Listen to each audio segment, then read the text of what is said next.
All right, ladies and gentlemen, welcome to this video. I'm your favorite dark sorcerer, Michael Hyson, aka Angela Son of Abaddon. And tonight, I'd like to discuss spellcasting with you. There are many ways to perform spellcasting, okay? Different types of rituals, from financial to, say, love, to gaining a home, perhaps a better paying job, getting a job even, perhaps even making your own life better within a form of protection and reversal magics. Now, there's a lot of different things that you can do, from herbalism, alchemy, to verbal and visual. Okay. Now, here's the thing. What types can we use? Number one, you have compassion rituals. Number two, lust rituals. And number three, destruction rituals. Okay. Now, how do these involve and play a role within spellcasting? Well, number one, you're chanting, like, say, a mantra. Okay. Perhaps you've written a spell. Spell casting, such as chants and stuff, can be long, short. They can be elaborate, difficult even. They can be in whatever language that suits you as the practitioner. Now, some languages, some linguistics actually has more power than others, and this is because of the the role that they play in certain types of rituals. For an example, in Satanism, there is a little thing called the Black Mass. Now, the Black Mass is the flip side, the reversal of that of the Catholic Mass. Okay. Therefore, the five types of powerful regions from, say, churches, that have been abandoned, are a great place and source of power that you can tap into. Go out into nature, and you got another great source of power. Okay, that is all natural. All right. Now, because certain languages deal with certain types of rituals, like that of Latin or Greco, or maybe even cuneiform Latin, okay? Arabic plays a huge part because it's been around for hundreds, if not thousands of years, okay? Latin is the most used and commonly referenced language outside of that of the Anglo-Saxon, okay? In witchcraft, paganism, shamanism, stuff like that, you have the what is known as the Theban language, okay? The Theban runes. Runes can literally depict powerful spells, okay? But it comes down to your incantation. Now, how can you do an incantation? Can you write them in, say, for an example, runic manifestations? You can. Okay. Can you write it in English? Yes. Can you write it in Latin, Greek, whatever? Yes. Okay. It does not matter. Okay. It doesn't matter if it's the Anglo-Saxon runes. It doesn't matter if it's the Norse runes. It doesn't matter whatsoever. Even if you want to do hieroglyphs from ancient Egypt, say the first or second dynasty, same exact thing. Okay. Alphabets, runes, um, letters, even numerology plays a huge part in it. Okay. Not just astrology, but when we get into spell casting, certain times of the year hold more power. For an example, when we look at the rare moons, okay, compared to the more modern. We know that every 6 months there is a little thing called the blood moon. Okay. You have the full moons twice a month. You have the quarter to half moons. Okay. The lunar cycles. But every so often you end up with super moons. Okay. You have the colored ones. The year before last, we ended up with five supermoons of five various colors.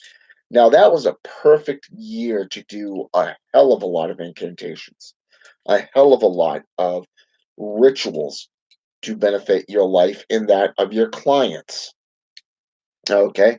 Not just your family or your coven. Okay. That's if you have one. Because if you don't have one, it's okay. You're a solitary practitioner and it still applies. Now, certain moons, like the super moons, the super black moon, the super um, blue moon, the super red moon, the super white moon, you know, these are very rare occurrences. They happen probably once every 500 years, okay? In a straight line like the ones we just had a year before last. Five super moons of five various colors. Last time that happened was about 500 years ago. Long time, right? Exactly. So, here it is. When we get into spell casting, you can do it in a low whisper, much like that of, say, for an example, the Cabal. Those of you who are familiar with Sumnus Dreadwood and the Mazajira Cabal system have heard of Charnel whispers. Okay, the incantations where you can speak it in a very low tone, almost into a whispered tone. Okay, but then you've also got the silent or the quiet type incantations where you speak it in your mind. You see it, you visualize it.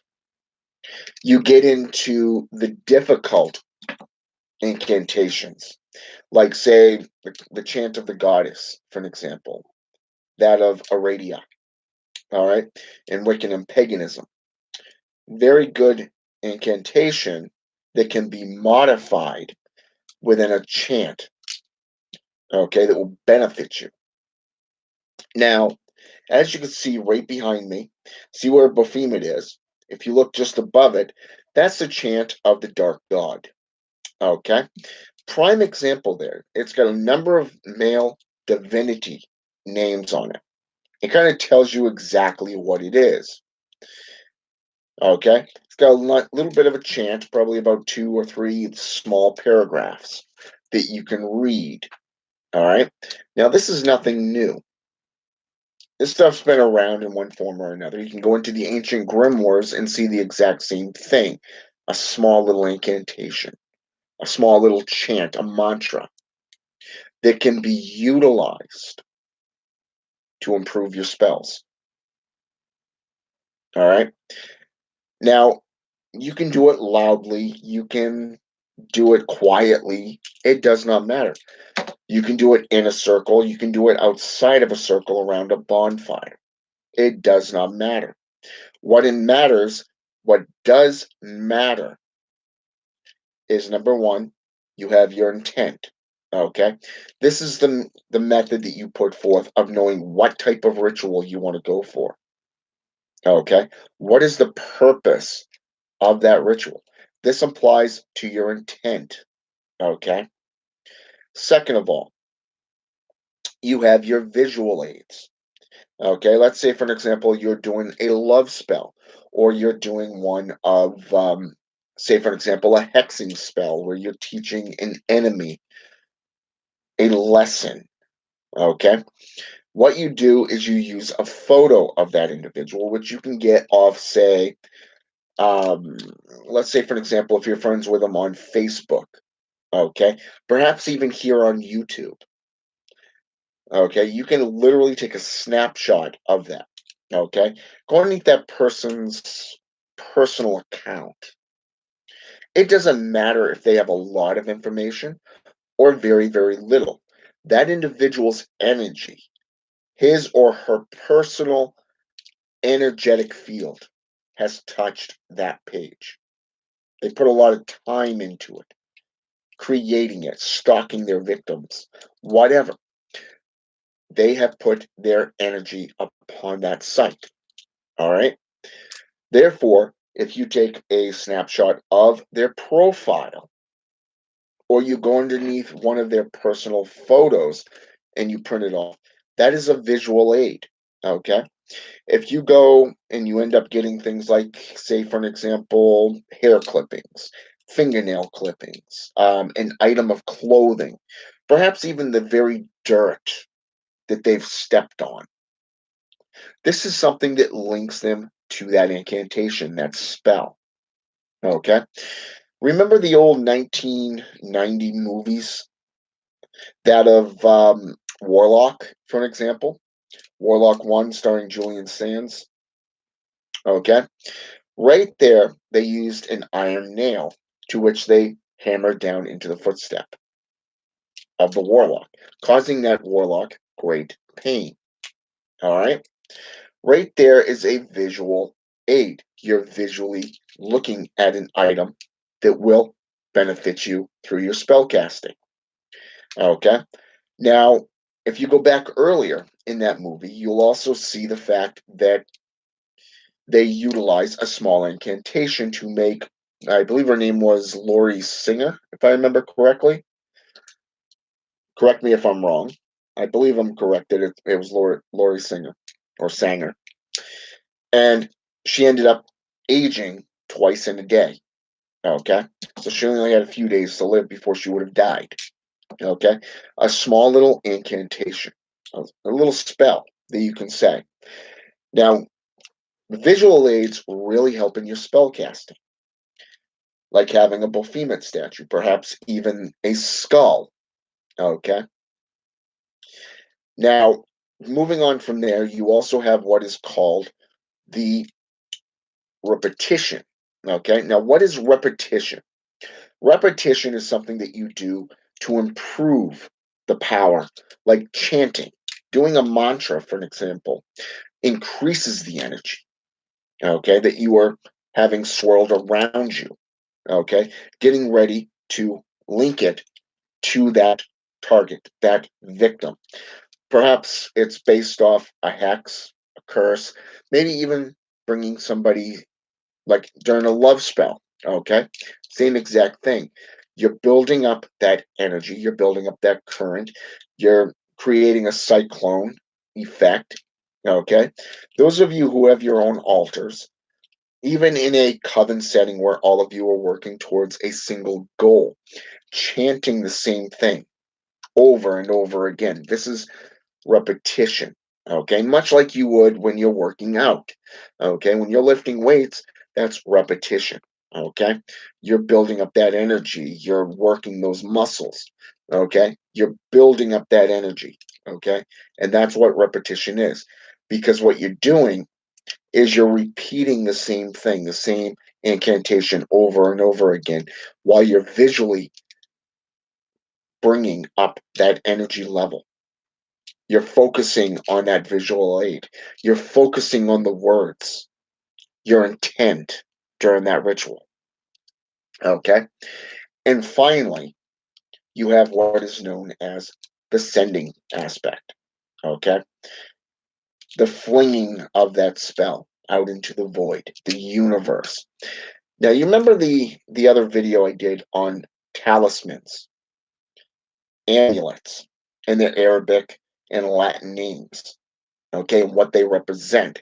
One is an image. The talisman means image. The amulet means protective, to protect. And hemola means to carry. Okay. Now, when we apply this to spell casting, number one, this you can create a vortex of protection.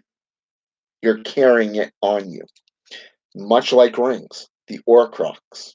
If you're Harry Potter fans, which I am not. The only good thing about that movie was Emma Watson and that great right hook that she has. Literally. That was the best scene I ever saw out of that movie series, is when she clocked that guy, to whom she's supposedly dating now. But my point is you have to have an intent. You have to have a visual, repercussion, or repetition rather, and then the sending, the reflecting, the sending away of that energy. You're attaching it to your target. Okay. And it doesn't matter the topic, it doesn't matter the type of spell. This applies within them. All right. Now, what happens once this is done? Okay. Now, this is something that I get asked a lot, and I get hounded by certain individuals that like to keep asking questions. Why hasn't it happened yet? It's not happening yet. Or they'll play mind games, or at least attempt to. Like I don't see what they're doing. And I call them out on it, just like my brother does.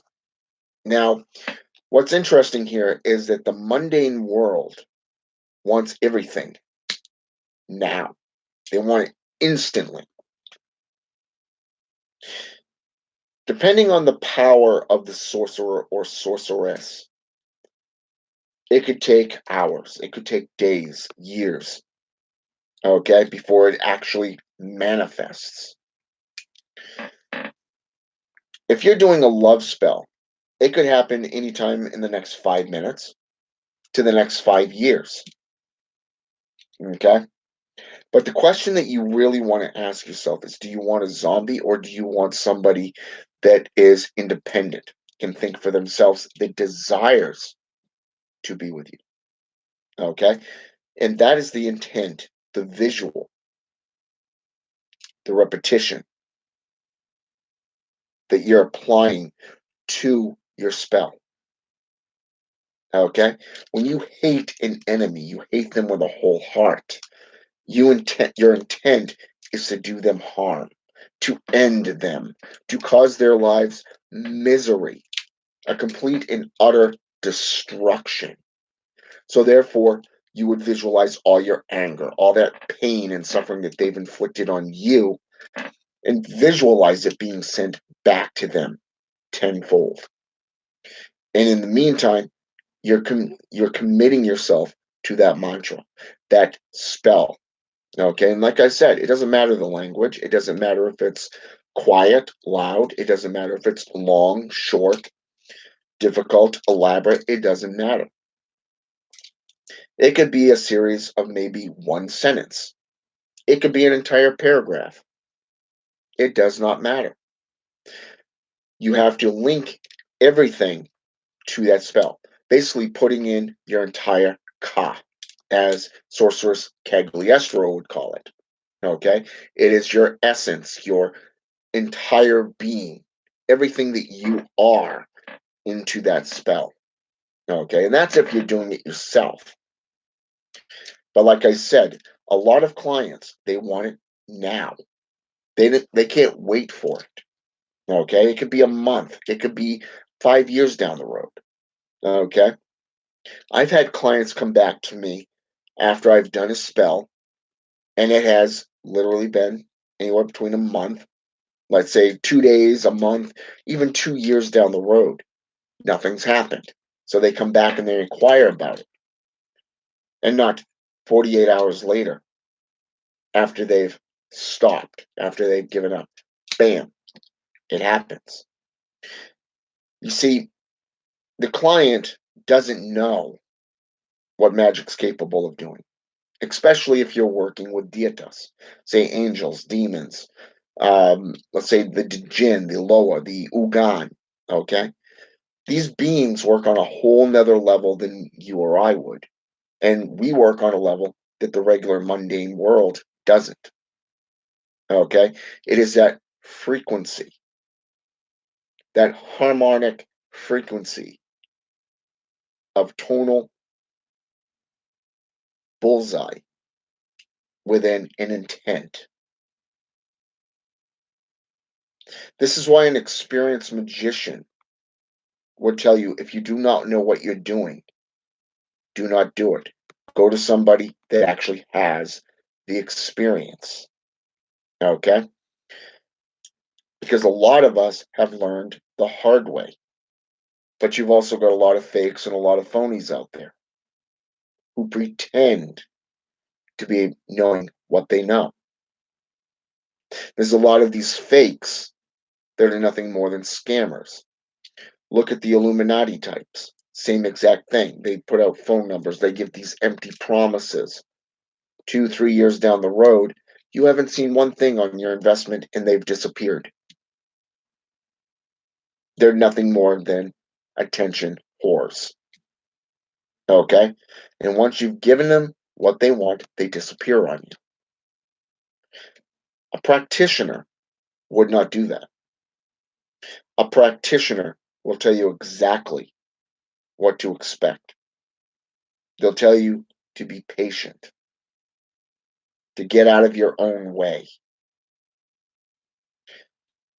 because you have what is known as the energetic fields. You have the inner energetics, okay? The energy that you have inside yourself. And if that doesn't align with what's outside you, it's not going to connect. It is not going to intercede into the cutting of the thread or the cord to make things happen for you. Going with a current requires manipulation of that energy. Let's say, for example, you have three friends. You have a woman that you're interested in. You want that woman, but she's interested in one of your friends. So, how do you get that attention to divert to you? The mystics and the magics, such as incantation, the intent, the will, the foresight, and the weapon of choice would be magic. The spellcaster utilizes certain phrases, certain words to persuade that energy as a manipulator of that current and gently guides it to where it needs to be. But it's not just you as the spellcaster that needs to work at it. It's also the client, which means both of you have to be in the right frame of mind. You have to get yourself right with that current. When you work with a deity such as Asmodeus, Astaroth, Azazel, Satan, perhaps even Kanunos, Diana, Hecate, Erishkigal, okay, Isis, Phrygia, okay, even Aphrodite or Hathor, okay, you really have to build that relationship, that level of trust with that spirit. Both sides work and prove to each other that you're there and equally committed to achieving that goal. You may want it as the client to happen, but how would you get it to go? Would you make subtle hints? Perhaps ask her out? Perhaps offer to make her dinner? Buy things for her? Things that would be classified as romantic. Okay? Now, obviously, in a curse, it's different. It's completely different because you're utilizing things that would inflict harm on that individual. Whereas a compassion ritual is suited more for a love ritual. A lust ritual is just something that will get you from point A to point B to achieve an objective. Okay. Let's say for a one night stand, perhaps to get even with an adversary. Okay. It's just something quick, but still it deals with those energetic fields. All right. Christopher Penziak literally discusses this in his second Temple series book called The Inner Temple of Witchcraft, which deals with mediumship and psychicism, energy, aligning yourself with those currents. And that's something that a lot of people are not aware of. Everything that I just spoke here is based around those four main keys: intent, image, repetition, and the sending of that current, the releasing factor. It's not just for the sorcerer or the sorceress, the witch or the warlock, but it's also for the mundane, the client. You have to put on that persona of what that individual wants, and you got to be able to play the part. That's just for the mundane, okay? But as for a warlock, a wizard, a mage, a sage, it's about that energy manipulation. It's about the current, it's about the spell casting, the words that are used. It's about the long con, that long game. It's not just doing a spell and ending it, considering it done. No, it's something that takes practice. It takes lifetimes to complete. Things that I've been doing for 29 years, still going on today. It's about evolution. It's about enlightenment, education. It's about furthering yourself. Incantations, spell castings are the exact same way. You're going to find in your career that they're going to be watered down. They're going to be elaborate. They're going to be long or short. And you're going to find out that there's many different ways to do it. It's not just Satanism. It's not just witchcraft. It's not just shamanism. You look at the different methods. Go into voodoo and hoodoo. Get into Santa Morte. Watch the rituals, the mechanics of it. Take notes. Experiment in your own rituals. And I guarantee it that once you've broken everything down and you've seen the mechanics and how you want to put it forth, that you're going to see a massive benefit. But with that said, keep in mind those four things because they will benefit you in the long run. All right? Have a good night. Until next time, I'm Angelus, son of Abaddon. Have a good night.